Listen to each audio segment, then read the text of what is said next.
Hi, it's Rachel. We talk about coming to know the Heavenly Father and coming in harmony with Him, and by just receiving of that divine love, and with it, the absolute truths, and thus the spiritual laws that facilitate and expand which that divine love is a part of. And sometimes we fear, and I know I did at the beginning, really coming into a harmony with God, because as He's pictured in this world today, because most minds are trapped in a mind of lack because they're disconnected from that divine love, they perceive in an image of God that He is a God of lack because they are in that lack. Okay, and we all have been there, and so that makes us fearful of wanting to find a true unity with God, because we feel like from what we've seen in others it somehow will change in ways that we don't want to, that we'll have to live in ways that we don't want to live, that we'll have to give up things we don't want to give up, that somehow it will make more lack in our lives. But that is simply the lie that is flowing from that perception of lack that we have. And that actually comes from being separated from that divine love in our perception. So there is absolutely nothing to fear in divine love. And from all that I have experienced, I can absolutely, totally tell you that. But it's an individual thing to come into that realization. So if you have a fear of drawing close because of all the things that you've seen out in the world, okay, what other people have said about God, the God understands, and He understands all your fears. And I'll tell you that love is so gentle. So love never forces itself. So love will never force you into doing something that you don't want to do. It waits for you to learn and to grow, and to a point where you can truly receive that in a way that's real.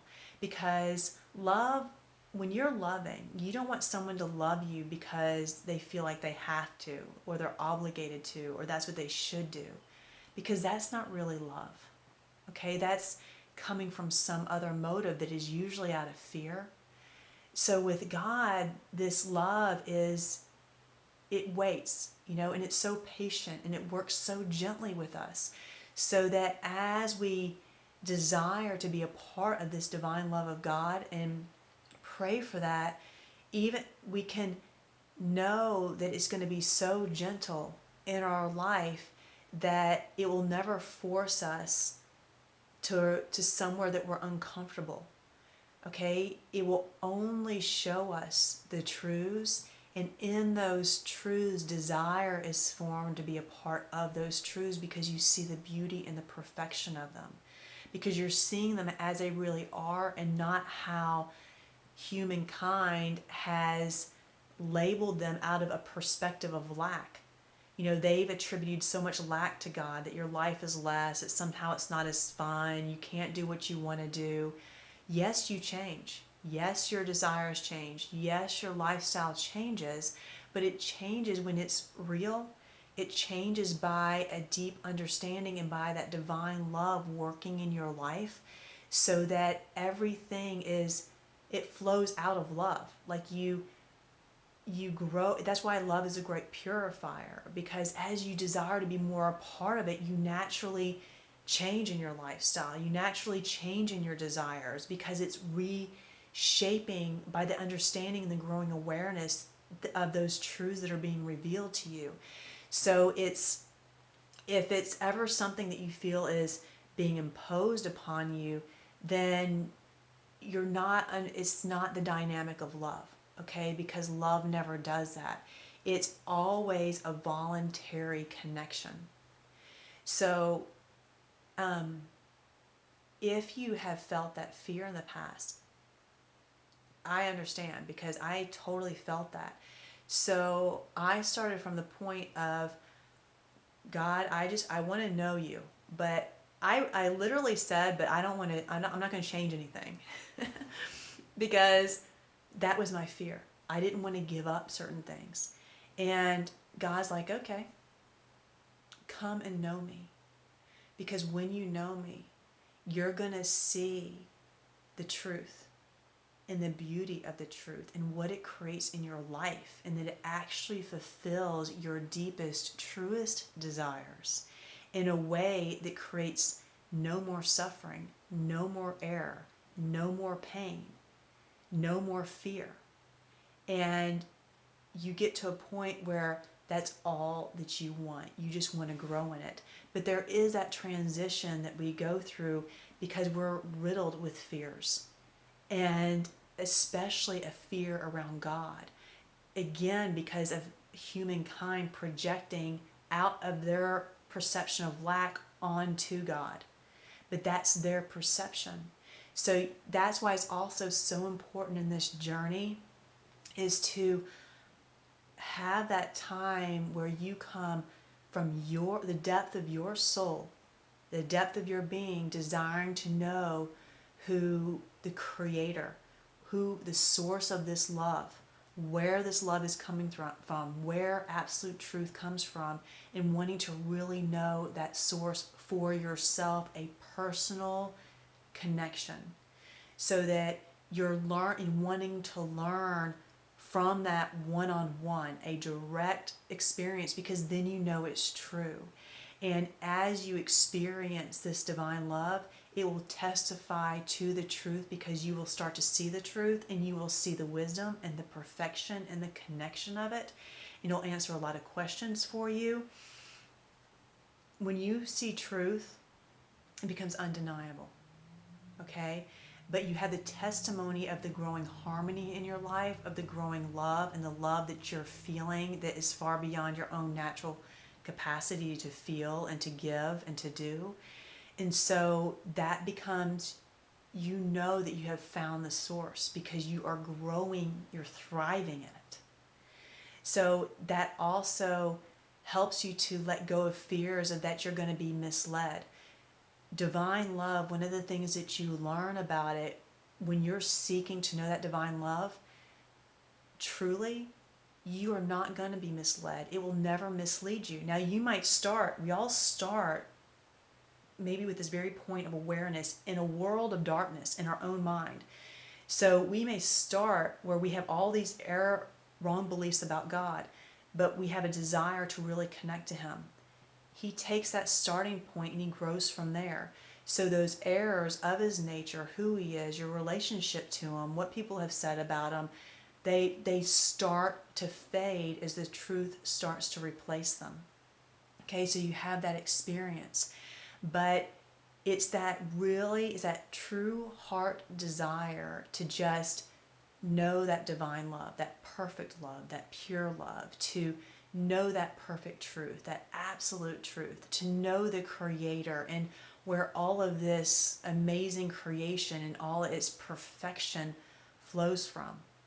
And if you want that understanding one-on-one directly from Him, you're going to grow in it. And that is the best way truly to learn. So then if you establish that kind of learning and connection, which takes time because it's something that we've never done in our life before. It's a new kind of communion if you've never done it. But God will help you, okay? Because that's exactly what He wants. He wants you to be a part of His love. Okay, He wants to bring you into joy, into peace, into happiness. And that's what He will do, is He will start teaching you right from where you're at and leading you and growing you, and you'll grow in that communication with Him and how to communicate. And it just comes by taking that time and just setting some time just to be still, to be with Him, however long it is. And you will grow.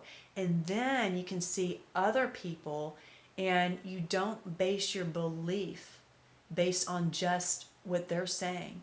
Okay, you always go back to the source and find that what you're experiencing in that communion as you're learning, as you're growing, is connecting with what other people are saying.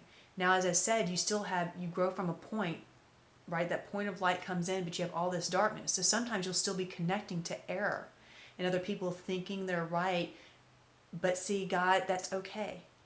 Because over time, if you continue that personal communion, you will learn and you will grow. And eventually those errors will be replaced with truth.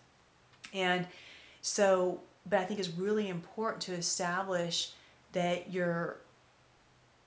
that's when the first acts of faith and trust that you do is saying, okay, I'm going to trust that if there is a true love out there, that love would not lead me astray. That love would not let me be deceived if I'm truly seeking and I'm learning from that love. And it won't, because that love never fails. That love won't lead you astray. But if you're really trusting in other people and what they say, then you're just going to be bumbling around in error. Okay, but if you take at least that time to spend with him and really learn from him, then you're going to start learning what the truth is. And eventually you'll move out of all the error and into what is really true. So, and you get to the point where you get comfortable enough to where that's your main source of learning, and then you have discernment because because especially when you start learning about divine love, it really clarifies a lot of what's truth and what's not for you. And so you'll be able to start really discerning what is truth and what isn't from other people. And especially when you're learning, you learn things right from God, and then someone else confirms that is extremely encouraging. And I think that's one of the main things that we do for each other, because that individual journey is so important, because we're all so unique in our experiences, in our mind, and how our brain works, how we learn, how we think. And so God is the perfect one to knit those truths into our being and transform us. But as we grow, hearing others' words and their experience, when they're similar, when they learn similar truths, that's very confirming and very encouraging.